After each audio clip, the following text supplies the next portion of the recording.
Oh.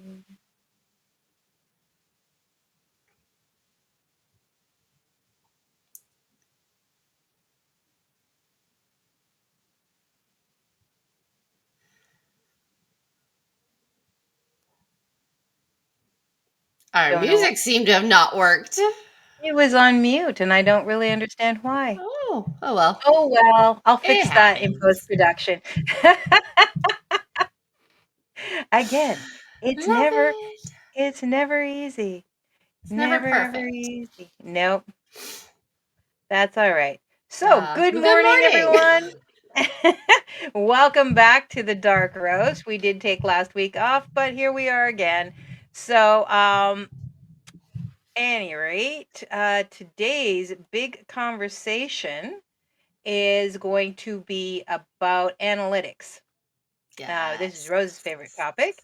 it And so is. today, the beautiful Rose Short and I will be discussing about breaking down your analytics and how you can measure your success and also when to pivot. So there you Yes. go.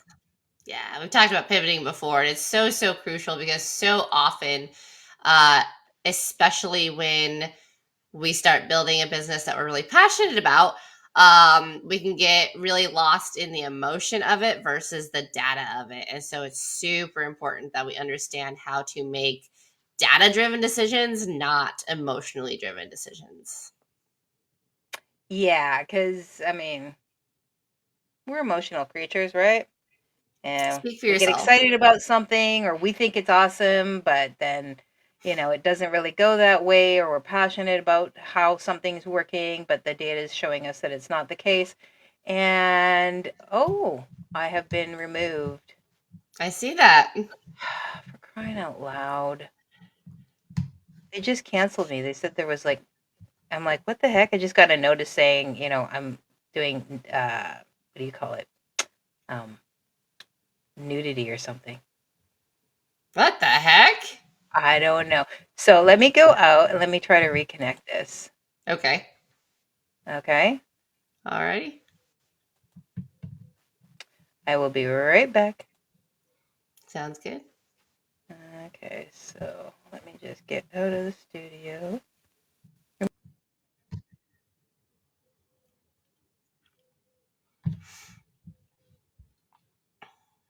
All right. We almost always have technical difficulties. This is an interesting, but we will overcome because it's what we do. So, when it comes to analytics, there's some key. I actually don't know if it'll let her back in if I'm still going. We're going to find out before I keep going with that.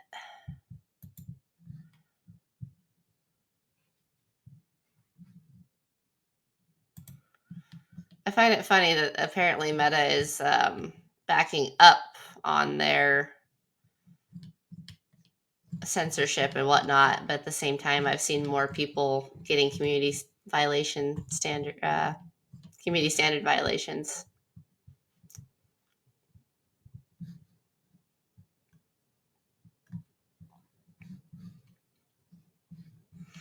Do, do, do. So this week, and I think on Sunday, I'm going to do my live, and there is a route in not Strava, Zwift called "Oh Hill No," and I think that is going to be a lot of fun.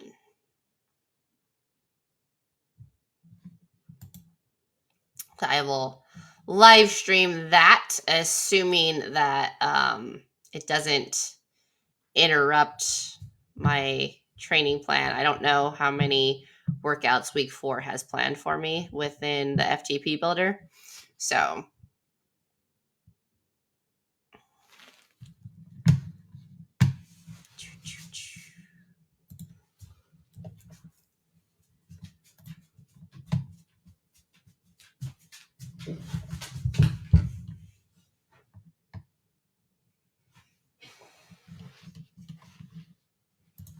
gonna just message Donna and see.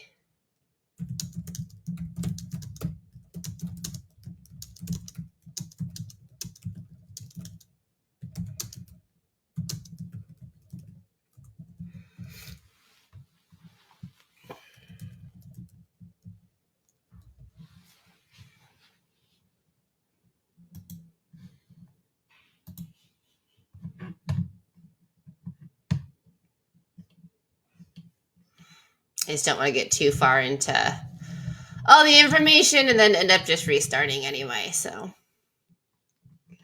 but hopefully, y'all's Friday's doing good.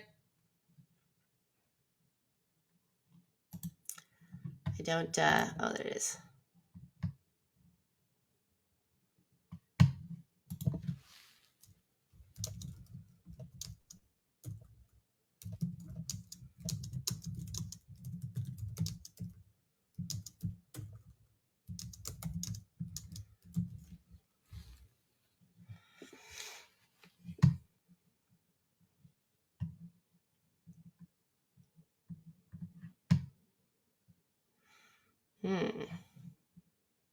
Gotta love Meta.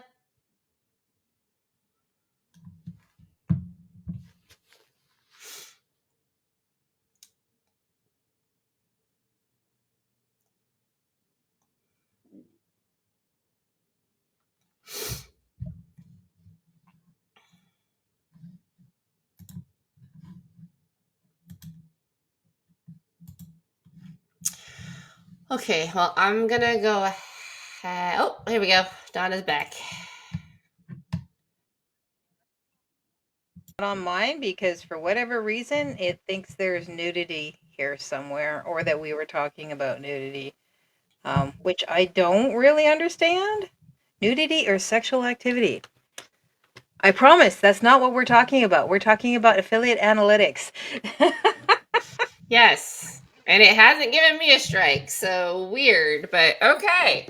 All right. Sorry about that, guys. Thank you so much for your patience. And I am back, but I am not live on my own. All right.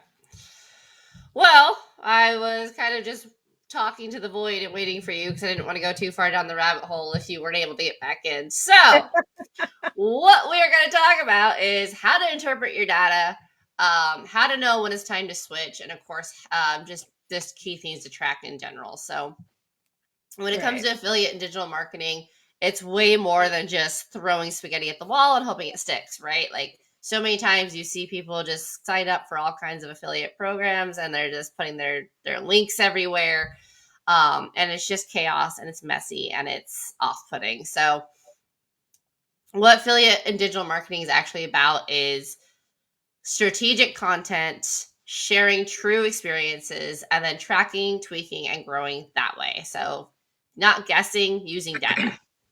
Yeah, because I mean, you're when you really pay attention to your analytics, it gives you some clarity on who your audience is, what's actually important to them, because as much as you want to build this up for yourself, you're doing it for your audience, right? Like if they're not interested, then you're selling to the wrong people.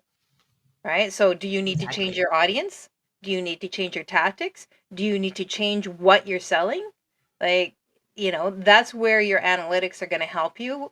And it's also going to help you if you're putting money into this, right? You're spending money. You want your ROI to make sense. Yeah. Because if you're just outputting all the time, but you're not gaining any traction, or you're not getting any focus, or you're still not building that audience, or they're not trusting you, your analytics will help you narrow that down and figure out why that's happening, instead of just, well, that didn't work, so I'm trying this, and that didn't work, so I'm trying this. At least Yeah. if you're paying attention, you can really see, like, maybe you thought you were talking to 50-year-olds and really you're talking to 30-year-olds, and it's not actually happening for you. Yep. And this is true for if you're trying to build out your organic marketing, if you're trying to build out the performance bonuses on different platforms, right? Like analyzing everything is going to be really beneficial. And one of the main things you're going to want to analyze is your clicks. So this is especially true if you're running ads. But also if you're doing live product reveals or unboxings, things like that. Are people actually clicking your links? Are they actually interested? And on the videos or articles or whatever it is where they are clicking, or ads, look at those really critically and be like, okay, well, what is enticing them to click, and what is better on this one versus this one, and then you can tailor your evergreen and just overall content to fit what is working.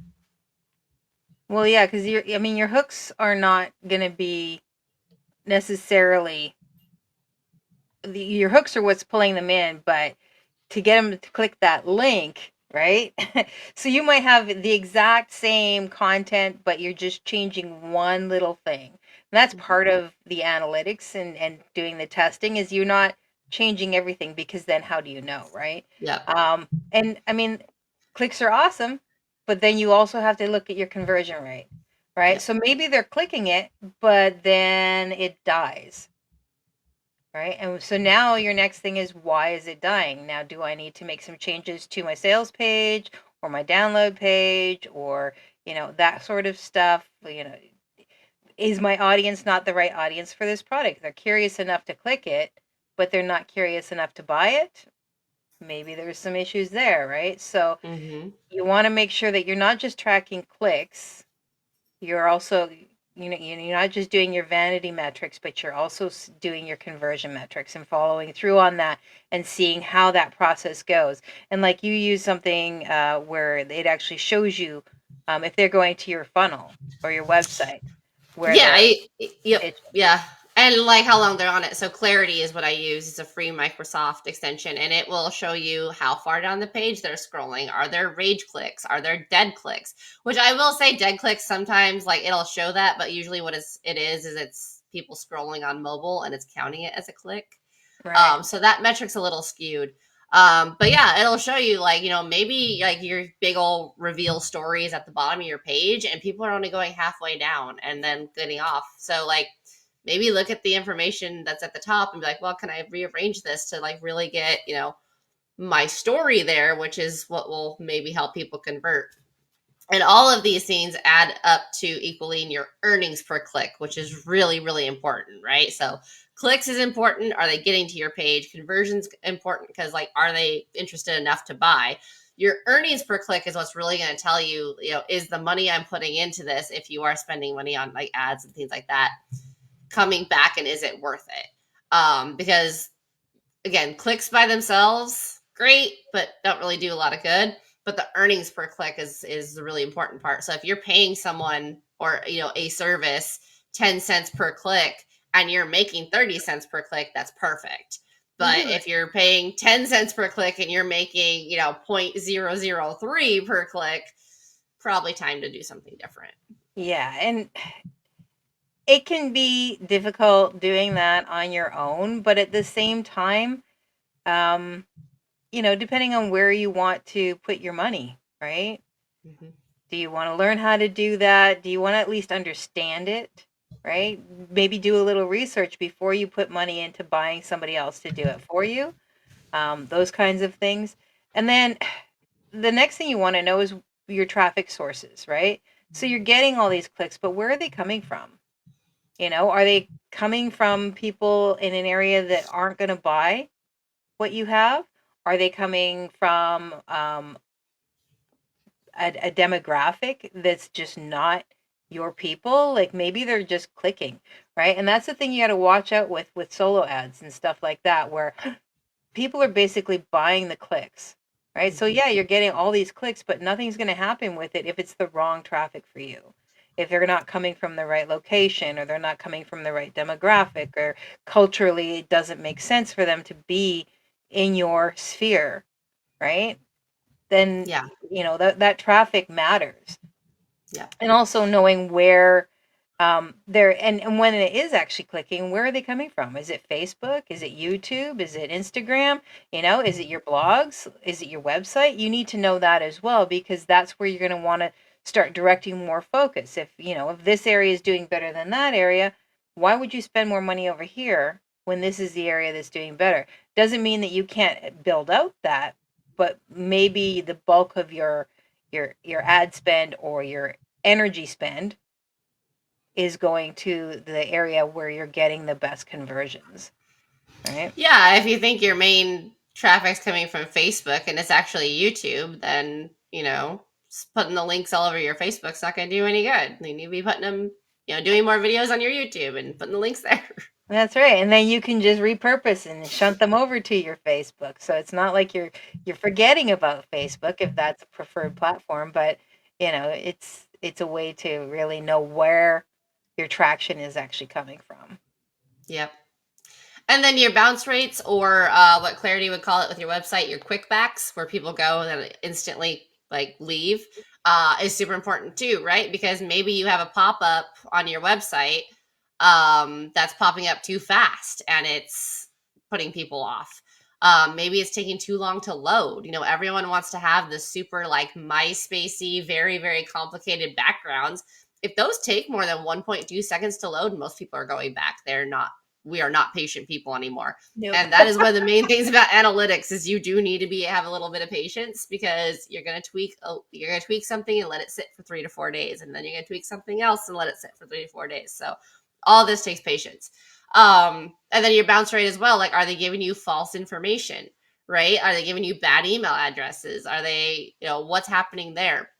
And that's again where solo ads and things like that like can really, really damage you, is if people are signing up for what you have but then immediately like reporting you as spam, or blocking it or whatever that might be, or giving you bad email addresses so they bounce. That's going to hurt your email analytics, so that's important you're looking at those too.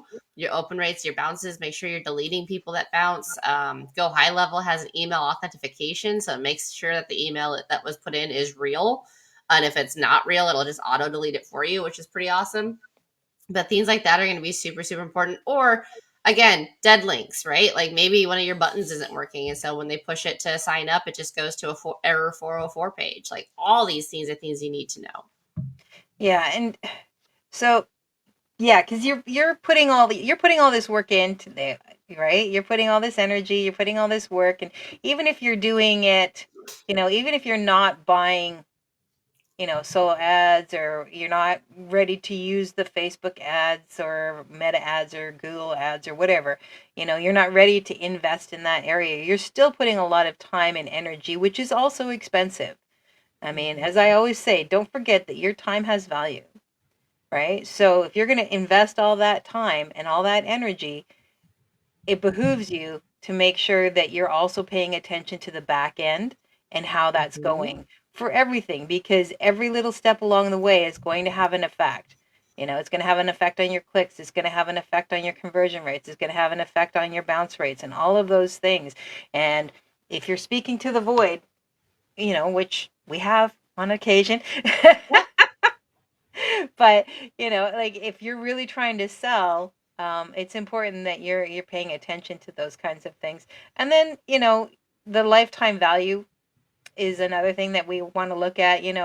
It's your long-term earnings. Is it a one and done, right? Or are you looking for something that's going to have a longer shelf life?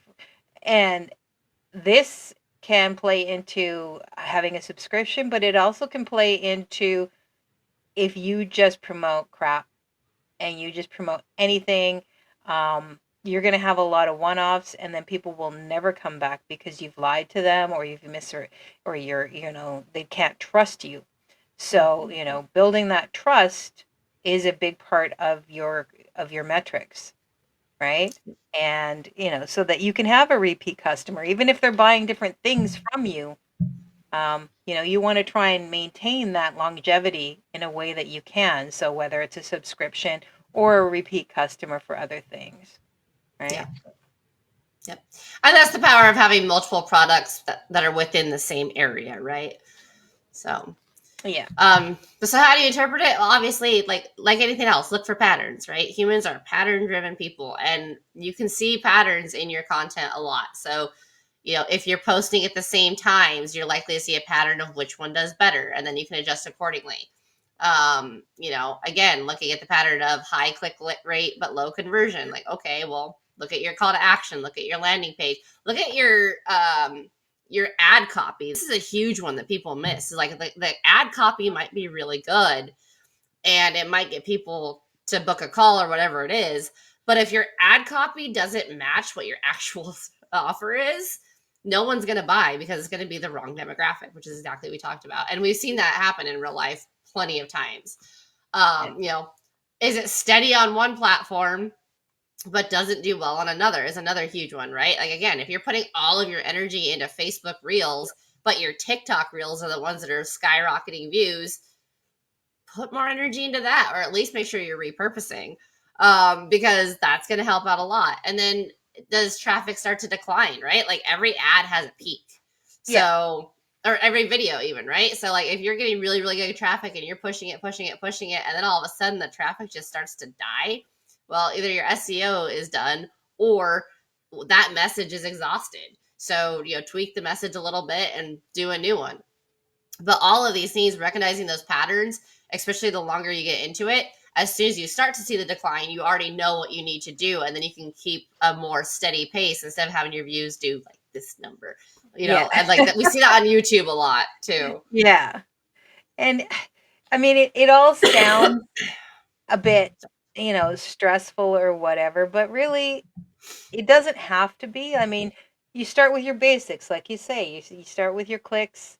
You're seeing where your traffic's coming from, and is it going up? Is it going down? And make those small changes here and there, like but do them one at a time, and don't do them all at a time because yeah, that can be. Then you don't know what you fixed. Yeah. There is nothing worse than changing 10 things, having it skyrocket, and then going, but what caused it? Yeah, Right? but what So, like, happened? yeah. Yeah. Because then you try to replicate it, it doesn't replicate, and you're like, I have no idea what to change. And yes, this is experience talking. Haha. 'Cause I am not a Yeah. patient person. Well, I mean, it's funny because my husband, he's playing a game where he's got to do something, and when you're upgrading something, it takes like 2 to 3 minutes, right? So Mm-hmm. he'll do a bunch of things at once, and then he's like, "Oh my God, it's taking forever!" And I'm like, it's so funny because I'm like, 3 minutes isn't terrible. He's like, I'm sure it's longer than that, and it's like it feels longer than that. I feel the same way when my coffee's brewing. It's like, why is it taking 18 hours to brew my coffee? Yeah, 2 minutes in an ice bath the first time feels a lot longer than 2 minutes.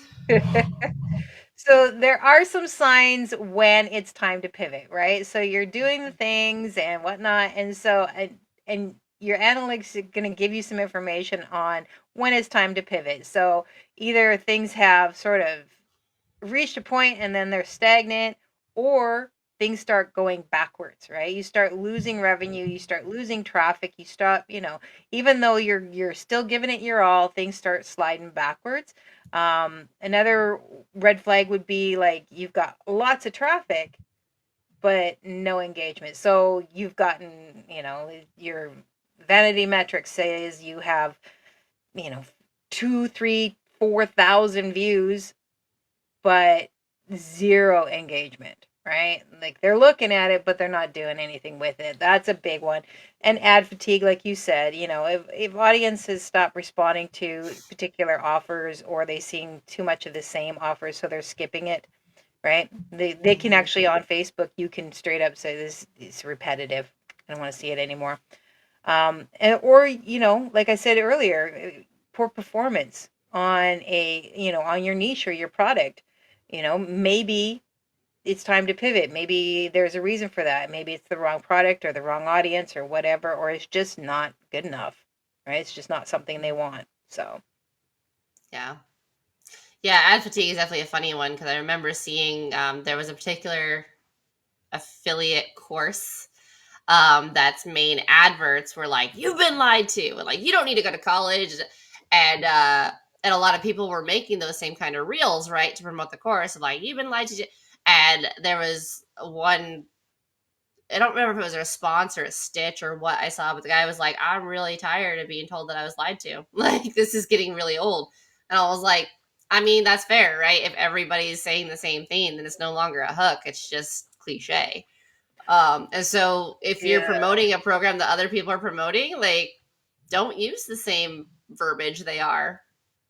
yeah, and watch it too. Like, I mean, obviously especially if in affiliate marketing, depending on what it is you're marketing, you're going to see a lot of people in your same field. Pay attention to what they're doing and don't do that. I mean, I'm not saying don't follow. There's certain things that you do follow when you're creating your content, but it's more about structure than it is about actual copying what someone else is doing in terms of the the technical, like the physical what they're Mm-hmm. doing. It's the behind the stuff scene stuff, like the way your hooks and all those kinds of things and the value that they're bringing and the emotional quotient and all of that. Yes, you want that formula, but you're not trying to repeat what somebody else did because I know that like it was the same with the whole, pointing to all these different things or, you know, these different side hustles you can do, but this is the Mm-hmm. one that like after you see it so many times from so many different people, you just get it's like it just registers in your mind as this is all bullshit, Yeah. right? So Yeah. you got to make sure that it's you try to be a little different. It's okay to be your own special snowflake. It's allowed. Yep. So And the pointy ones can be fun, just don't make it the same message. yeah, and don't yeah like just have some fun with it. But again, if you're using the same verbiage, the same exact stuff, you're just gonna blend in with everybody else. So Yeah, I'm yeah. seeing it a lot right now. There must be a new wellness drink or something out because I've seen like 8 of the same post where it's like my sister was struggling with weight loss and now they're and it's like it's the same and I'm like okay cool like it must be a new thing out. Yeah. So I just mean, yeah, a lot of affiliate stuff will give you some done for you content, which is great. I mean, it does help, but take it, tweak it, and make it your own. Right? yeah, I mean, the done for you is but more like a starting, it's your diving board. It's not the pool, it's right? your blueprint, but or like Yeah. your outline, but not your finished product. So, Yeah. So, how do you pivot? You experiment with different products or niches or traffic sources, maybe like you said, like maybe you have to do it on threads. mhm. Maybe you need to go to TikTok or, yes, I know they're banning it, but whatever. Um, you know, Yeah, IG or whatever, maybe your blogs or however you're going to make that work, right? yeah, Refresh your content strategy, with you change up your SEO, go and do some research, see what's, the things that are grabbing people right now and weave that into your content. And then, yeah, test new calls to action, your copy, all that kind of stuff. Do A/B tests, right? yep. These are all things that are going to help you pivot what you're doing. And, if you're seeing that it's falling off, make those tweaks, make those changes, right? If things are starting to decline or have stuck, then maybe you need to change your platform. You need to change your SEO content or whatever. So, Yeah.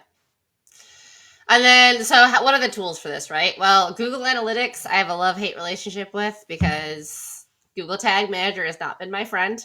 But Google Analytics, if you're going to run Google or YouTube ads, is a must, and it's really, really powerful. Most of your affiliate links are going to have an affiliate dashboard. So you can see how many clicks, how many conversions, all that kind of stuff. And like with some of them, it will show you what platform the clicks are coming from, which is super cool. You can do link trackers. So build redirects was one that I used to use quite a bit, where it would track where they're coming from. Bitly obviously tracks, Linktree tracks, like all these have their built-in trackers. And that's the thing, you don't need a fancy system, you don't need a fancy program. Like most of these platforms, programs, etc., have their own tracking built in.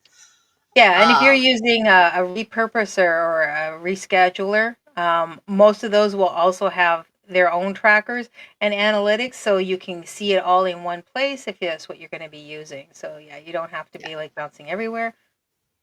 exactly. Yep.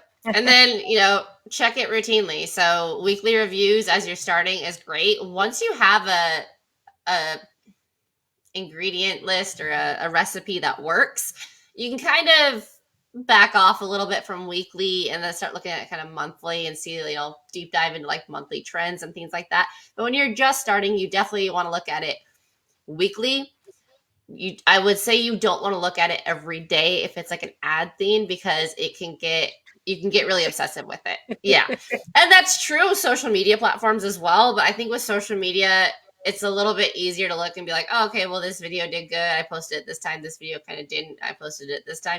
And you can kind of like get an idea without getting super hyper focused. But yeah, Depending weekly on who you start. are. Yeah, exactly. I say that with a grain of salt because I do tend to get a little too far into the analytics. Um, what was I gonna say? Excel sheets, things like that, are a great way to track and really look for trends, because it puts it all right there and makes it easy to pick out a pattern. But if Excel sheets are not your thing, I get it. Like, however, make notes, whatever it is to compare, and Yep. then your mindset is going to be a lot of it, right? So like, if a reel doesn't do well, don't give up. Like, that is the worst thing, Yeah. right? Oh, I got 5 views. I'm never posting another reel again. No, keep And that posting. goes for if somebody says, talk some smack on your reels as well, right? Oh yeah. Don't Mindset is a tough one. I mean, it's a buzzword, but really how you think is going to be how you perceive. It's the filter by which everything comes into you. So if you're thinking I'm not going to be able to do this, or it's not going to get it, or it should, but I'm awesome, but why isn't it? Obviously, I made a mistake, or I'm terrible, blah blah blah blah blah. That little negative Nelly nipping at the back of your brain there. Just try to dampen that voice a little bit and try to remember. And ways that you can do that is to get around people who are in your niche or in your business, who are also starting or in this around the same area that you are, maybe a little bit ahead of you, where you can just talk and commiserate and also get the support you need. Like, hey, no, that's awesome. You did a great job, especially when you're new. I mean, Yeah. you're always going to need this. I have yet to meet anybody or see anybody who's doing really well say that they don't have mentors, or they don't have their own accountability or fan club or whatever, that helps keep them uplifted and keep them motivated, because they all have flaws. I mean, humanity is, we each have our own flaws and we have our ups and downs. So it's not like, you're alone on that island. You might feel like you are, but you're really not. So, utilize the groups that, for your affiliate marketing, right? If you're part of a particular product or whatever, they usually have a group. Utilize it. Go in there, get some support, get some help. Yep. And remember, the algorithm doesn't care if the engagement is negative or positive when it comes to comments. They're just seeing that people are engaging. So respond, respond with class and dignity, I would say, typically. Unless like that is your personality. If you thrive in chaos and conflict, because there are people who absolutely are not happy unless they are causing conflict, be that person. That's fine. Mm-hmm. But again, you have to be prepared for, like, if that's how you start building, like, that's going to be your everyday. And so you're going to have Yeah. conflict every day. There's a TikToker I follow who, like, power to her. She responds to all of these, sexist, misogynist things and the comments and whatnot. But it's got to be trying. Like, I can't be that negative all the time. I can't deal with that all the time. So like, I'm mad props for her. But keep that in mind, is that the engagement you start to put out is the engagement you're probably going to get back. So if you're not looking for conflict, do not respond with conflict. The other thing that is good to note is, again, because the algorithm is looking at engagement, if there's comments that you really don't like or you don't want to deal with, you can hide them versus delete them, and they are still count towards your engagement without it being in the face of everybody else. So, you could keep it as it's like, thanks for the engagement, hide, right? Mm-hmm. Because that's allowed too. Yep. You don't have to put up with other people's crap. So, Yep. Yep. I got my own BS. I don't need anybody else's. that's right. My pile's big enough. Dang it. Right. But that is pretty much it. I would say a mindset is an issue for you. Donna has some really, really exciting things coming out around mindset that I don't know if she was willing to talk about or not, but I'm going to plug it because she's my girl and I want to see her succeed. So if you're having issues of mindset, absolutely reach out to her. Oh yeah, absolutely. I would be happy to talk with you and see what we can do to give you a little boost, because that's Yes. my jam. Yes. And then So next next week week, we we're are going going to to talk talk about about something that is more her jam. So I'm going to stop oh, interrupting her and let her say it. the role of customer service in affiliate marketing. All right, so it's all about helping. It's all about being there for people, and that helps build your trust and all that sort of stuff, and how it can boost your conversions. Because I mean, let's face it, you go and check your reviews, and if they say customer service was awesome, you're like, okay, well, that just made me more want to, especially in this day and age where it feels like that is starting to disappear, right?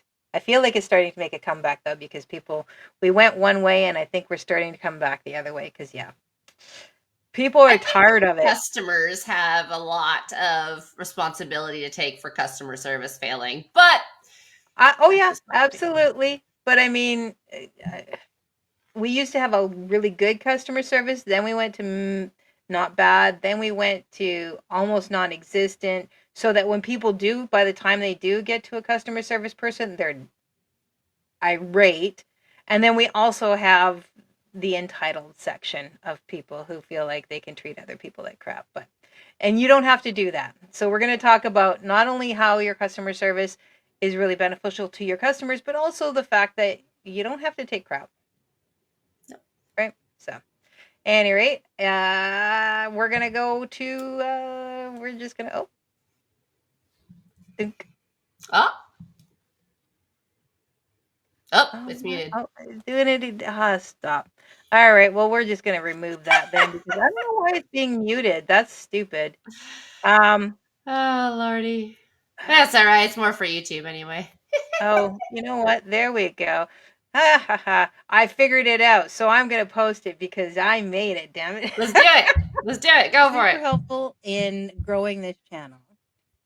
And of course, if you have any questions or if there's any specific thing that you would like us to talk about, drop that in the comments too. Happy Friday! Happy Friday, everyone.